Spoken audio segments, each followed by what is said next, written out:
Welcome, Dr. Epic here, and what we're going to discuss in this lecture is language and language structures.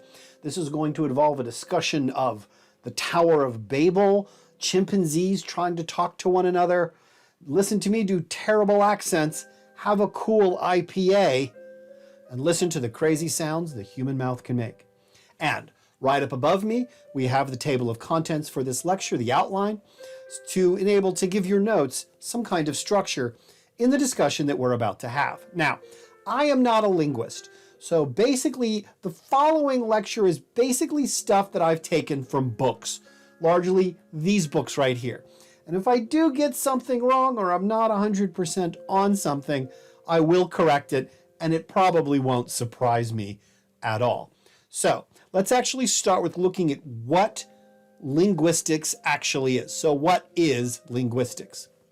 Oh, there it is. Linguistics is the study of language, human language and language structure. Okay, what is language? Language consists of a systematic means of communicating ideas or feelings by the use of a conventionalized signs, sounds, gestures, or marks with understood meanings. Language is what humans use to communicate, and linguistics is the scientific study of human language and language structure. Linguistics is a really unusual thing. And it is kind of difficult to teach. And one of the reasons that it is in fact difficult to teach is that a certain component of the students are always going to be very, very bored by the study of language structure, by the discussion of language structure. They're going to look at things like up there, the IPA or historical glottochronology, which is what we're going to talk about on the left. Or, they're going to look at the thing right up above me, which is English, by the way, and they're just going to tune right out. But on the other hand, there are certain students, maybe 1 in 5 students, 1 in 6 students, and they really get pulled into this. One of the things about linguistics is that linguistics is kind of this weird love it or leave it kind of field. It tends to draw people who are really, really into it. And if they get into it, and if you find yourself getting drawn into these really interesting discussions, then you are that 1 in 5 or 1 in 6 student.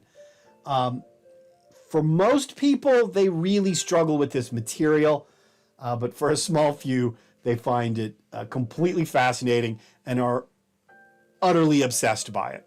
Now, language is not limited to humans. This is one of the first things we need to understand.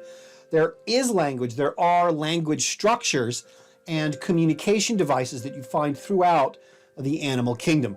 From bees doing their little bee dances in the hives, to ants leaving pheromone communications.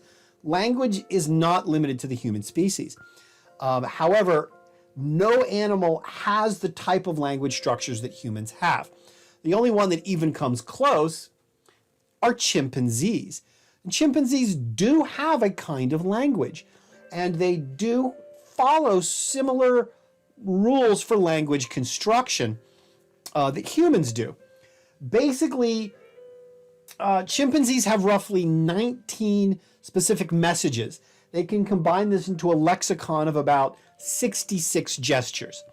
So the entirety of chimpanzee language has about 19 words expressing kind of vague ideas, and whole languages that are basically around 66 combinations of these, all the way from screams to requests for play to pant hoots to a full-toothed smile. And that, by the way, is why you never should smile at a chimpanzee. They think you're afraid of them.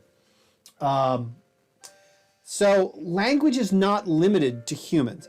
And if you're interested in this type of stuff, these chimpanzee languages, there's been some very recently, in the last 10 years or so, some really interesting studies that are putting these chimpanzee languages together. But even chimpanzee languages have nothing compared to what humans have. Indeed, the importance of language to humans underscores the degree to which we inhabit not just a cultural environment, not just a subjective reality, but we inhabit a social environment, and our social environment is one that we largely construct and navigate through the use of language. We are, just like the library up above, we are essentially constantly surrounded by the words we make.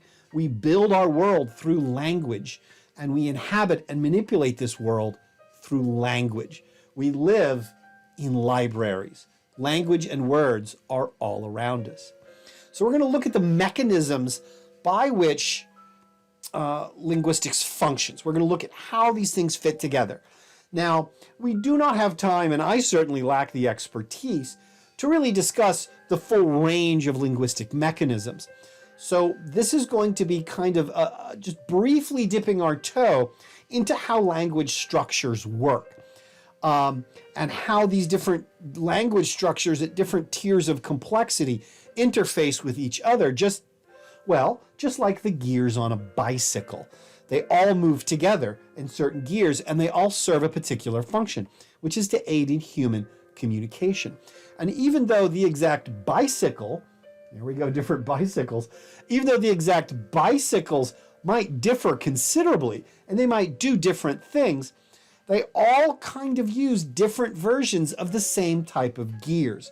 This is why I'm making an analogy between language and bicycles, that the point is to get somewhere, and they all make use of the similar language structures in doing so. Now, linguistics itself is made up of distinct subfields: phonetics, morphology, semantics, syntax, and grammar.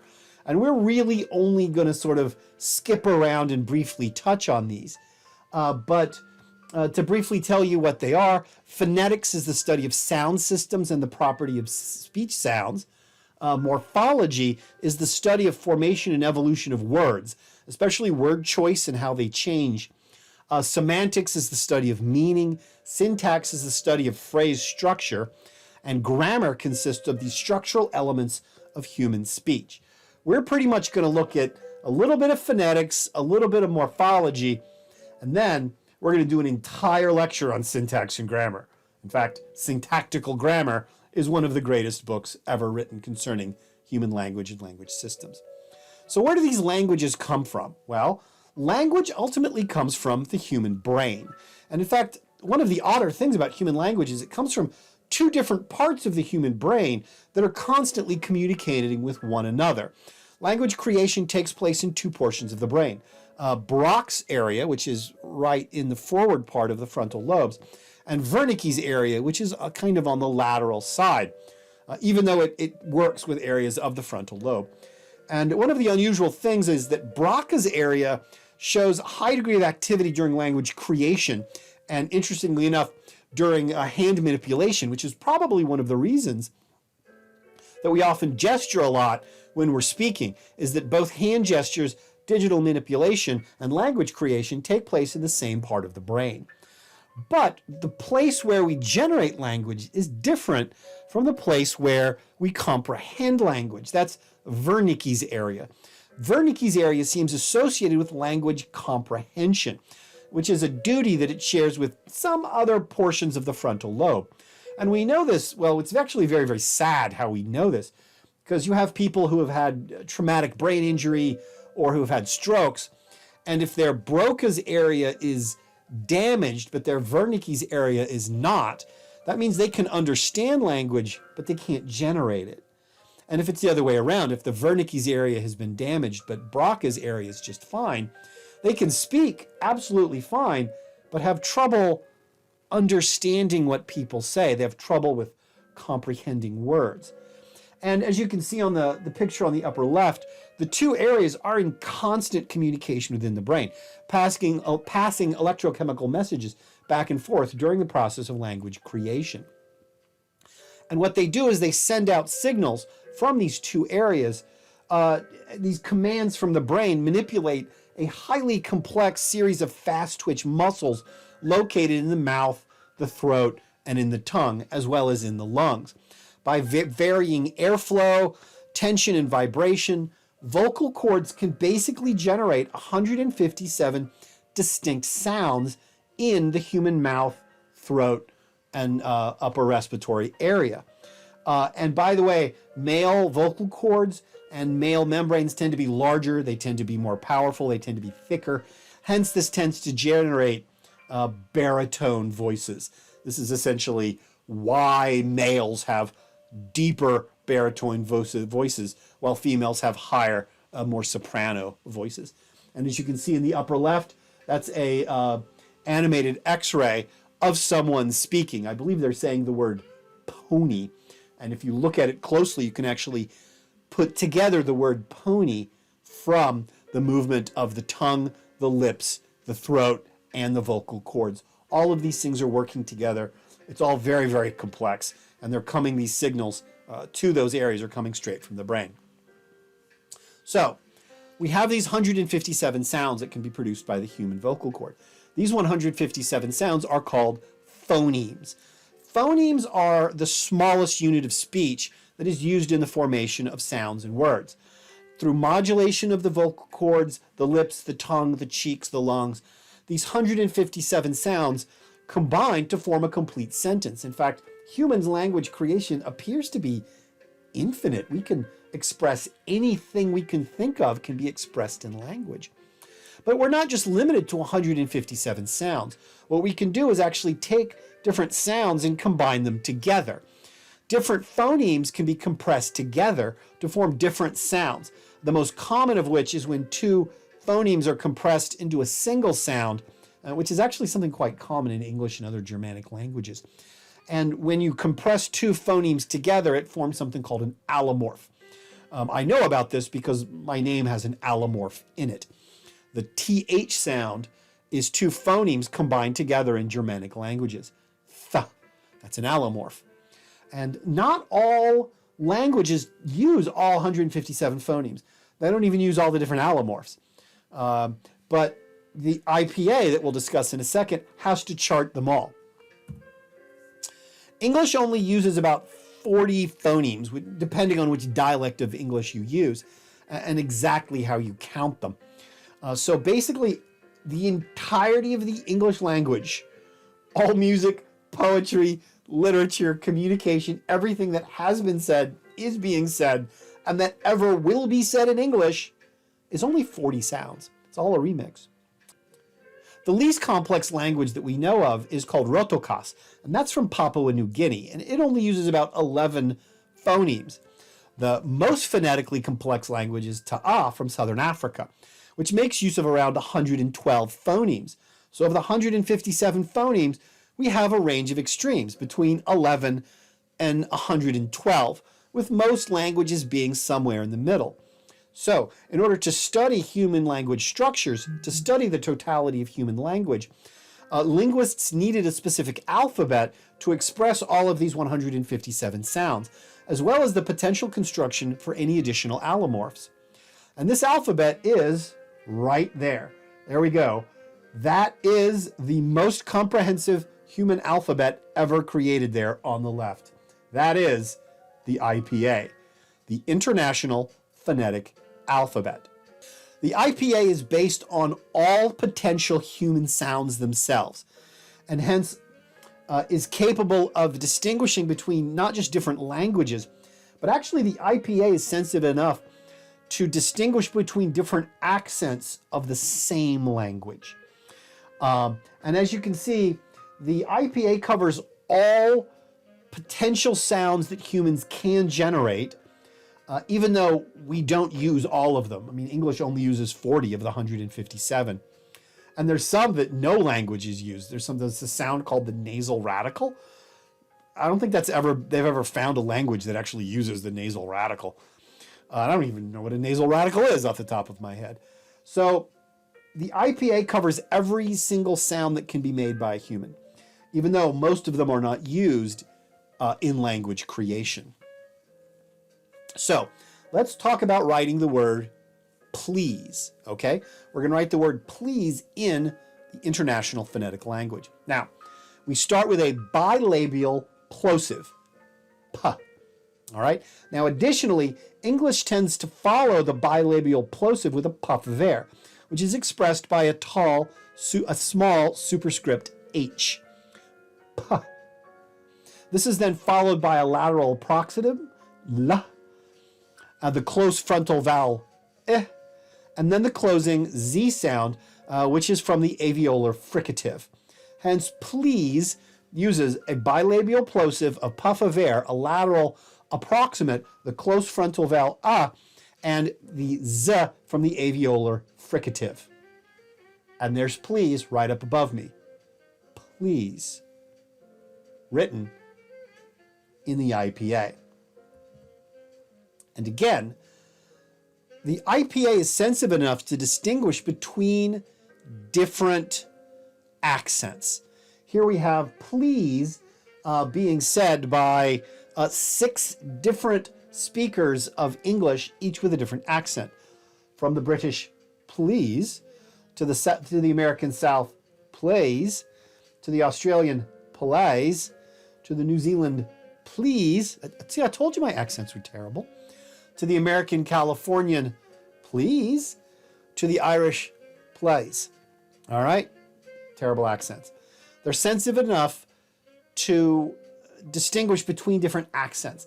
Hence, when you write down an utterance using the IPA, it tends to change based on where the speaker is from. Now, there's a website that's collected a lot of the same utterances from different speakers of different languages using different dialects, and they've placed a lot of these online.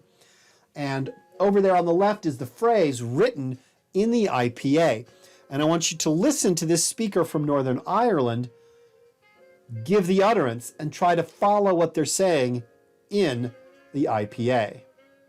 Please call Stella. Ask her to bring these things with her from the store. 6 spoons of fresh snow peas, 5 thick slabs of blue cheese, and maybe a snack for her brother Bob. We also need a small plastic snake and a big toy frog for the kids. She can scoop these things into 3 red bags, and we will go to meet her Wednesday at the train station. Very good. Now, compare this to a native speaker from Brooklyn. And you might want to flip back and look at how these are spelled differently. This is the IPA spelling the accent from a speaker of English who is, of course, from Brooklyn. Try to follow along with the speech in the IPA. Please call Stella. Ask her to bring those things with her from the store. 6 spoons of fresh snow peas, 5 thick slabs of blue cheese, and maybe a snack for her brother Bob. We also need a small plastic snake and a big toy frog for the kids. She can scoop these things into 3 red bags, and we will go meet her Wednesday at the train station. And again, note how it's written differently. Finally, I got to deal with the South. Let's take the same utterance being spoken by someone from Atlanta, Georgia. Please call Stella. Ask her to bring these things with her from the store. 6 spoons of fresh snow peas, 5 thick slabs of blue cheese, and maybe a snack for her brother Bob. We also need a small plastic snake and a big toy frog for the kids. She can scoop these things into 3 red bags, and we will go meet her Wednesday at the train station. See, 3 different utterances pronounced by 3 different speakers that are going to be spelled differently because the IPA is not spelling grammar or it's not spelling things correctly. It is spelling the sounds that are made by the speakers. Now there's the main part of the International Phonetic Alphabet right up above me. Now, here's one of the key things about when you move from one language to another, which is, again, not all languages use the same set of phonemes, nor do they distinguish between closely related sounds. Now, English does distinguish between 2 closely related sounds, the coronal trill R and the lateral proximate trill la, and l. All right, those are very closely related sounds. And English as a language distinguishes between R's and L's. Hence, we've got races, but when we tie our shoes, we tie our laces. This distinction, this phonetic distinction, is often not made in a lot of Asian languages. Hence, Asian speakers who come from another language and learn English as a second language struggle to differentiate those two sounds. Their L's turn into R's and their R's turn into L's. English also distinguishes between B and V, all right? Between the plosive bilabial B and the fricative labiodental V. And this distinction is missing in the Russian language. Russian and a lot of Slavic languages don't distinguish between these two phonemes, between B and V. Hence, you've got, when people who are primary speakers of Russian learn English, they struggle with the distinction between B's and V's. Hence, they tend to order vred and vater, all right? But English is not especially talented. It doesn't have these special characteristics. You have phonemes in other languages that make distinctions that we don't have in English. For instance, Arabic tends to distinguish between two types of uvular fricatives, k and g, all right? And this is a problem because English doesn't really distinguish between the two. In fact, I probably pronounced them incorrectly.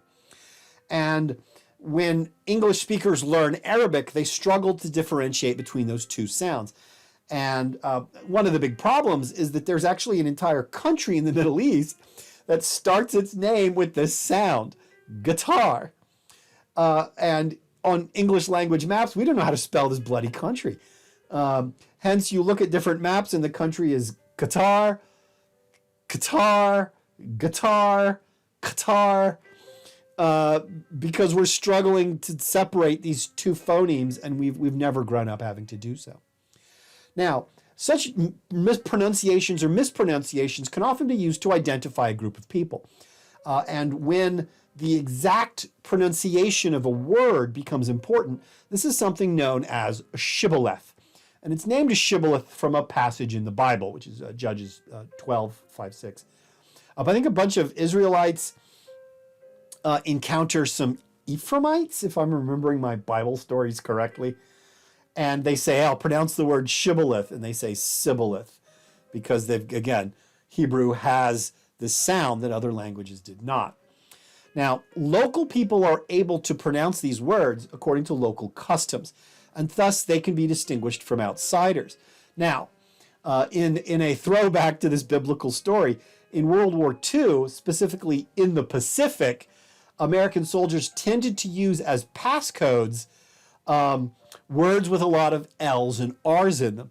And in particular, American Marines tended to use the word Lollapalooza as a passcode because Japanese speakers have a lot of trouble saying Lollapalooza. All the L's turns into R's and it turns into Raraparuza. And hence, when you are approaching a Marine sentry and he calls out in the night for the passcode, don't mess around. You had better say Lollapalooza. Now, this has also had some really, this has been used in some less deadly ways. On the upper left, you see this. This is a protest from about 2 years ago in New Orleans when they were having the debate over Confederate statues. And one of the things that characterized this debate is that you'd have these people who would protest these Confederate statues in New Orleans, and the local New Orleanians got quite upset because they noticed almost all the protesters were not from New Orleans.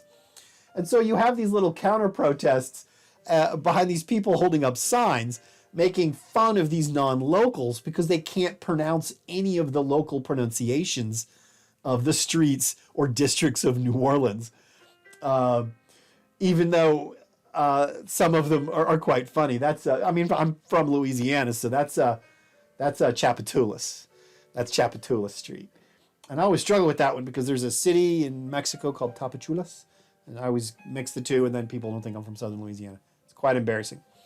And in East Texas, we have something very similar. There is, in fact, if you look on the lower left, there is an entire town in Texas. I always screw this one up, so I have to be careful. There's an entire town in Texas, and it is not called Palestine. The city in Texas is called Palestine. It's Palestine.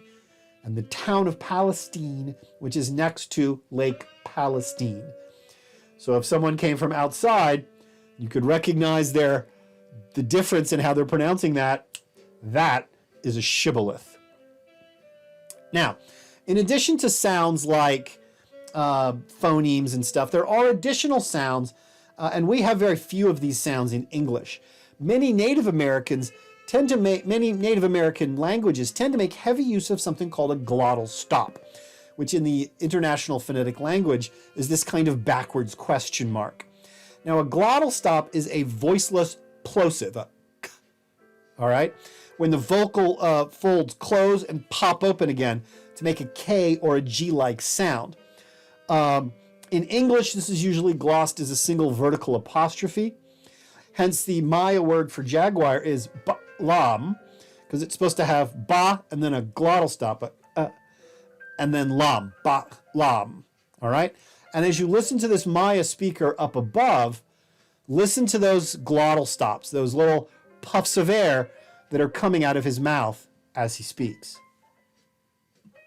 Jotling kapek na kechkashi kechimbalit tak oshkutskave yanawilik kash yanawilik potero si wakash yan shanawilik umpe restaurant tuchumuk bay oshkutskab yeten yotlim ukabay cañaveral lelo u restaurant untuno hochmak katukubat kiupala belay tumas malo tayan tak tushikilmak mendanu piscina y tushikilmak kanso ke sigyabin kakuchutun tulak umpele ukabay San Manuel laili piscina siene yeten restaurant pero solo funcional belay utia currentar tale utia utia lu menda fiestas kanto que sigue vine que kuchutu cementerio y oshkutska kanto que sigue vine que kuchutu gasolinera y oshkutska ve actanti seguro social oshkutska kanto que sigue vine que totan que dejo sigue a cruzar que na hobota ka kuchutu iwkil oshkutska tikana wile pen no coch mercado actanti iglesia y oshkutska invitar que un petuk inil katakech ashimbat oshkutska yotlin watiku yosbotik. Could you hear those little pops? Those little pops as he was speaking, those were the glottal stops. Additionally, you have a lot of languages of Africa, especially the languages in South Africa, particularly the language Xhosa and its associated languages. They tend to make heavy use of what's called click consonants, made by modulating the airflow over the teeth and the tongue. These are called, in the IPA, these are plosive velar sounds combined with an aspiration. The language clicks. It makes these click noises. And I'm not going to try to do these click noises. I'm going to leave it to this very photogenic fellow up above. What is occurring, everybody? Welcome to XhosaKhaya. I am so sorry that this lesson took so long. But anyway, it was worth it, I believe. I'm going to teach you how to say the clicks. For example, Xhosa, my language that I speak. It is one of the three major clicks that we use. The three clicks are X, which is, or the C, which is pronounced utango, and the Q, which is pronounced D. So I will now try to teach you how to say these supposedly difficult words to say. Now, I will start with I believe, a slightly simple one to say, which would be the C. E, E, E. Okay, that's ta, ta, C. All you have to do is just place the roof of your tongue, right on the roof, but you don't put it flat. It's just the tip of your tongue, okay? Ta, ta, ta, ta. So that's easy. Ta, ti, o, okay? basically, and also how we pronounce our vowels is kind of slightly, is a bit different from English. So I should teach you that in the next lesson. And then you have the X's, which is right. So like you'd say if you're riding a horse and go, you know, to get the horse to go. So it's quite easy. It's just place your tongue on like to the side of your molars. Huh? E, o, u. Okay? E, o, u. And then you have the Q's. And the Q's are pronounced, all right? So that is a, o, u. It's almost like it's like a whiplash almost, or like, you know, but using your tongue. So you go like, see how I place my tongue on the of my mouth? Eh? It's like, you know, I don't play, it's not totally flat, it's just the tip of my tongue. Right? Not completely flat. A, E, O, U. So if you could make a video response to this one to see how well you're doing, and I will grade you, but I will kind of correct you where you've gone wrong. But just make a video response so that you learn as well if you want to learn. So this is lesson 2. We shall see how this goes, and then we shall proceed to lesson 3. Have some respect, everybody. And one of the great things about YouTube is you have these people giving away all these language lessons for free. And I strongly encourage you to go and visit these people's channel and hear the full range and variation of human language. Because you've got a lot of really interesting languages. And they're all coming out of these basic sounds. Now, again, phonetics, morphology, semantics, syntax, and grammar. We're going to tackle semantics a little bit, but not here. We're going to do that in the next lecture, and I will see you there.